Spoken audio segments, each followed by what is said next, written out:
যিখিনি চৰকাৰে দখল কৰি ৱাকাফ আইনৰ জৰিয়তে দুখীয়া মানুহখিনিক সহায় কৰক, তাত আমাৰ ক'বলগীয়া নাই। কিন্তু চৰকাৰে কি হস্তক্ষেপ কৰিব? চৰকাৰে আমাৰ কবৰস্থানৰ ওপৰত কি হস্তক্ষেপ কৰিব? আমাৰ মছজিদৰ মাটিৰ ওপৰত হস্তক্ষেপ, লাখ লাখ মহিলা মূৰৰ ওপৰত ছাদ দিছে এই ৱাকাফ সম্পত্তিয়ে, সেইবিলাকৰ ওপৰত কিয় হাত দিব? যদি ক'তবা অনিয়ম হৈছে, ক'তবা দুৰ্নীতি হৈছে, সেইবোৰ উলিয়াই অনাৰ ব্যৱস্থাকৰণ চৰকাৰে কৰক, সেইবোৰত আমাৰ সহযোগিতা থাকিব। কিন্তু সেইকাৰণে কৈছোঁ, এই আইন সম্পূৰ্ণ অসম ভাৰতবৰ্ষৰ মুছলমানসকলক ধ্বংস কৰা আইন, অসমৰ মুছলমানসকলক ধ্বংস কৰা আইন, এই আইন আমি নামানো। আজি আমি 4টা দাবীৰে এই আন্দোলনৰ কাৰ্যসূচী লৈছোঁ। আপোনালোকক মই স্পষ্টকৈ কৈছোঁ যে আজি আমি ৱাকাফ আইনৰ বিৰোধিতা কৰিছোঁ। এই আইনৰ বিৰুদ্ধে আমি গণতান্ত্ৰিক আন্দোলন অব্যাহত ৰাখিছোঁ। আইনগত যুঁজ চলাম। এই সম্পত্তি আমাৰ সম্পত্তি, পৈতৃক সম্পত্তি। এই সম্পত্তিৰ জৰিয়তে আমি কাকো অধিকাৰ দিব বিচৰা নাই। ইয়াক আমাৰ অধিকাৰ থাকিব কেৱল। গতিকে নৰেন্দ্ৰ মোদী বা হিমন্ত বিশ্ব শৰ্মা, অমিত শ্বাহৰ ইয়াত অধিকাৰ থাকিব নোৱাৰে। এইটোত আমাৰ অধিকাৰ থাকিব লাগিব। গতিকে মই স্পষ্টকৈ এই আইনৰ বিৰোধিতা কৰিছোঁ। আমি আইনগত যুঁজ দিম। লগতে আজি চৰৰ মাটিৰ পাট্টাৰ কথা আমি উল্লেখ কৰিছোঁ। ভূমিহীনক ভূমি দিব লাগে, বসুন্ধৰা টুত মানুহৰ মাটি দিব লাগে। আজি চৰৰ মানুহৰ মেডিকেল চিট কাটি লৈছে।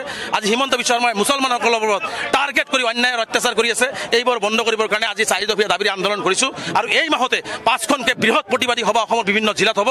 তাৰপিছত আৰু ভয়াৱহ আন্দোলন হ'ব। কিন্তু এটা কথা স্পষ্ট, হিমন্ত বিশ্ব শৰ্মা ডাঙৰীয়াই কোনো পদ্ধতিতে হিটলাৰী কায়দাৰে অসমৰ মুছলমানসকলৰ যিখিনি সাংবিধানিক অধিকাৰ, এইখিনি অধিকাৰ খৰ্ব কৰিব নোৱাৰে। আৰু তেওঁ দমন কৰি আমচুৰ আন্দোলন ৰোধ কৰিব নোৱাৰে। তেওঁ যোৱাকালিৰ পৰা পুলিচ লগাই আমচুৰ কৰ্মকৰ্তাসকলৰ ওপৰত যিধৰণে নিৰ্মম অত্যাচাৰ কৰিছে, জিলাই জিলাই আটক কৰি ৰাখিছে, এই আটকে তেওঁ বাধা দি ৰাখিবৰ কাৰণে আমচুৰ কৰ্মকৰ্তা গুৱাহাটীত আহিছে। আৰু ইয়াৰ পিছত আৰু ভয়াৱহ আন্দোলন হ'ব। যিখিনি চৰকাৰে দখল কৰি ৱাকাফ আইনৰ জৰিয়তে দুখীয়া মানুহখিনিক সহায় কৰক, তাত আমাৰ ক'বলগীয়া নাই। কিন্তু চৰকাৰে কি হস্তক্ষেপ কৰিব? চৰকাৰে আমাৰ কবৰস্থানৰ ওপৰত কি হস্তক্ষেপ কৰিব? আমাৰ মছজিদৰ মাটিৰ ওপৰত হস্তক্ষেপ, লাখ লাখ মহিলা মূৰৰ ওপৰত ছাদ দিছে এই ৱাকাফ সম্পত্তিয়ে, সেইবিলাকৰ ওপৰত কিয় হাত দিব? যদি ক'তবা অনিয়ম হৈছে, ক'তবা দুৰ্নীতি হৈছে, সেইবোৰ উলিয়াই অনাৰ ব্যৱস্থাকৰণ চৰকাৰে কৰক, সেইবোৰত আমাৰ সহযোগিতা থাকিব।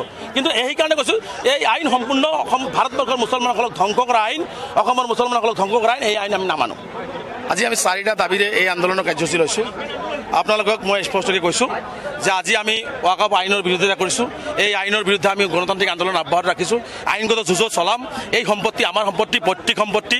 এই সম্পত্তিৰ জৰিয়তে আমি কাকো অধিকাৰ দিব বিচৰা নাই।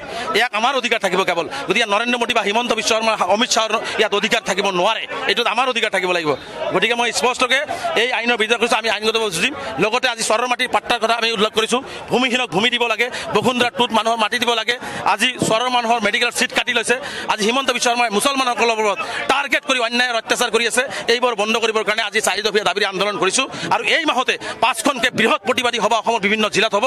তাৰপিছত আৰু ভয়াৱহ আন্দোলন হ'ব। কিন্তু এটা কথা স্পষ্ট, হিমন্ত বিশ্ব শৰ্মা ডাঙৰীয়াই কোনো পদ্ধতিতে হিটলাৰী কায়দাৰে অসমৰ মুছলমানসকলৰ যিখিনি সাংবিধানিক অধিকাৰ, এইখিনি অধিকাৰ খৰ্ব কৰিব নোৱাৰে।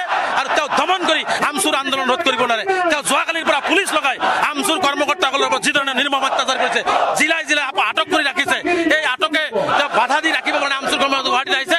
আৰু ইয়াৰ পিছত আৰু ভয়াৱহ আন্দোলন হ'ব।